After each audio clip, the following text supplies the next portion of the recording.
নদী ভাঙনের দুঃখ কষ্টের সাথে মিশে আছে ভোলার মানুষের জীবন।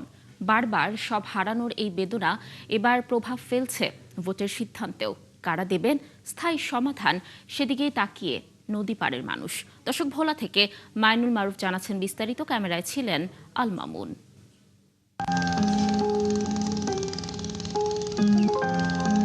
এই যে শৈশব জুড়ে থাকা উঠোন, যেখানে পড়ে থাকে এক জীবনের মায়া, আনন্দ দুঃখের কাহন, এই সবই হঠাৎ গ্রাস করে নেয় নদী। মুহূর্তে ভাঙনের সর্বহারা হয় মানুষ।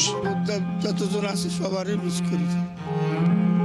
৬৫ বছরের মোহাম্মদ শাহজাহান, নদী তার কাছ থেকে এই জীবদ্দশায় অন্তত 10 বার সব কেড়ে নিয়েছে। বারবার আশায় বেঁধেছেন ঘর, কিন্তু নিঃস্ব করেছে মেঘনা।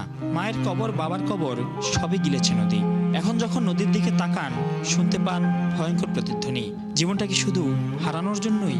মারে দিছি কাগজ আরো তো করতে বাড়ি যা পারি আল্লাহ তবে যা দেয় তাই করি। অত চৌক দেখি না, কবর দেখি না। সে পুরাইও আমার সারবার ভাঙছে, ভাঙতে ভাঙতে সার আমার কিচ্ছু নাই, আমি নই।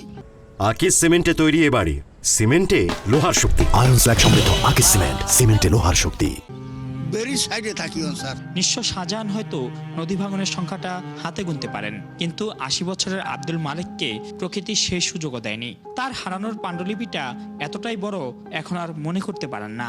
সব ভাঙিয়ে গেছে নদীয়ে, তারপরে আমরা অস্থায়ী হিসাবে থাই নদীর পাড়ে। বয়স মাত্র ২৩। এই বয়সেই তার শৈশবের খেলার মাঠ, প্রিয় বন্ধুরা, নিজের আঙিনা সব নিয়ে গেছে নদী। মোহনা তার কাছে একটা বিশাল হাহাকার। তাকাতেই বুকের ভেতরটা হু হু করে ওঠে।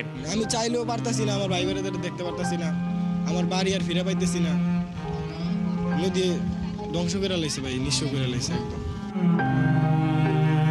শাহজাহান, মালেক, নয়নের গল্পটাই ভোলার মানুষের গল্প। নদীর পাড়ের এই মানুষগুলোর কাছে ভোট আসে বারবার বাঁচার আশা নিয়ে, যেখানে তারা খুঁজে পাবে স্থায়ী বাঁধের আশ্বাস, যে তাদের বলতে পারবে আর কাউকে হারাতে হবে না, তারা এবার ভোট দেবেন সেখানেই। মাইনুল মারুফ, ৭১, ভোলা।